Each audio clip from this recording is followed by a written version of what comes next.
27 जुलाई 2024।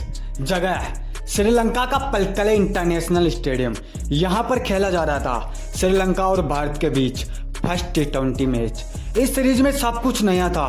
भारत का कोच बदल चुका था, भारत का कप्तान बदल चुका था। T20 की इस पूरी सीरीज की जिम्मेदारी सूर्य कुमार यादव के हाथों में थी। उनको इस सीरीज का कप्तान बनाया गया था। मैच की शुरुआत होती है, टॉस के लिए दोनों टीमों के कप्तान मैदान पर थे।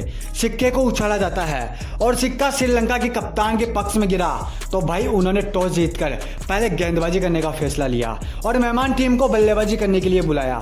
भारत की ओर से ओपनिंग करने की जिम्मेदारी यशस्वी जायसवाल और सुमन गिल के हाथों में थी।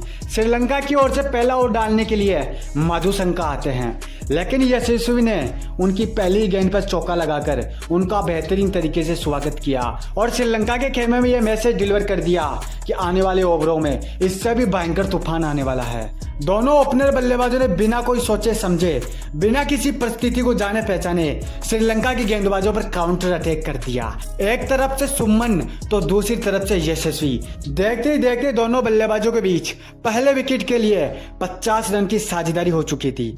अपने गेंदबाजों की इतनी बुरी हालत को होता देख श्रीलंका के नए कप्तान चरित असलंका ने एक बार फिर से मधुशंका के हाथ में गेंद थमाई। कप्तान का भरोसा सही साबित हुआ।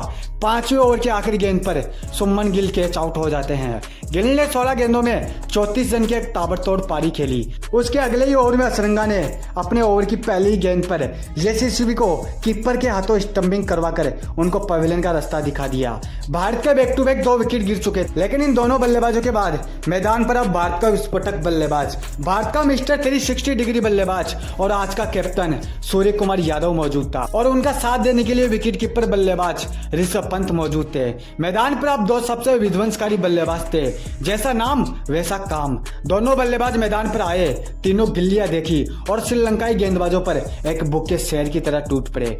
उन पर इस प्रकार से हमला किया कि भाई उनको संभलने तक का भी मौका नहीं मिला। कप्तान ने अपने नाम के हिसाब से ही मैदान की चारों तरफ तबाही मचाई। दूसरी तरफ से ऋषभ पंत ने भी अपना पराक्रम दिखाया। दोनों बल्लेबाज रुकने का नाम नहीं ले रहे थे। मैदान पर हड़कंप मचाने के बाद सूर्य ने 26 गेंदों में 58 रन और पंत ने 33 गेंदों में 49 रन बनाकर मैदान से लौट गए। उनके बाद हार्दिक ने 9 रन, रियान पराग ने 7 रन, हार्दिक ने 1 रन और अक्षर ने 10 रन बनाए। इस तरीके से भारत ने अपने 20 ओवरों में 7 विकेट के नुकसान पर 213 रन का स्कोर बना लिया। बल्लेबाजों ने तो अपना काम कर दिया था, अब बारी थी गेंदबाजों की।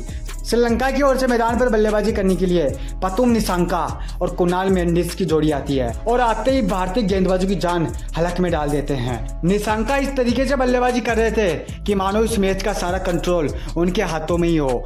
ना अर्शदीप सिंह, ना मोहम्मद सिराज, ना रवि बिश्नोई और ना हार्दिक पांड्या, कोई भी उनको रोकने में नाकाम था। देखते ही देखते निसांका ने अपना अर्धशतक पूरा कर लिया। उधर कुणाल मेंडिस भी अपने 50 रनों की तरफ तेजी से बढ़ रहे थे, लेकिन अर्शदीप ने उनकी पारी को वहीं पर ही रोक दिया। उनको 45 रन के निजी स्कोर पर ही आउट करके पवेलियन में बैठा दिया। उनके आउट होने के तुरंत बाद निसांका भी अक्सर का शिकार बन जाते हैं और देखते ही देखते पूरी श्रीलंकाई टीम धाराशायी हो जाती है। पूरी टीम 19.2 ओवरों में 170 रन पर ही ऑल आउट हो जाती है और भारतीय मुकाबला 43 रन से जीत लेती है। इस मैच में रियान पराग ने 3 विकेट, अक्षर और अर्शदीप को 2-2 विकेट, सिराज व बिश्नोई को 1-1 विकेट मिला। गौतम गंभीर की अगुवाई में भारत ने अपना पहला मैच जीत लिया था।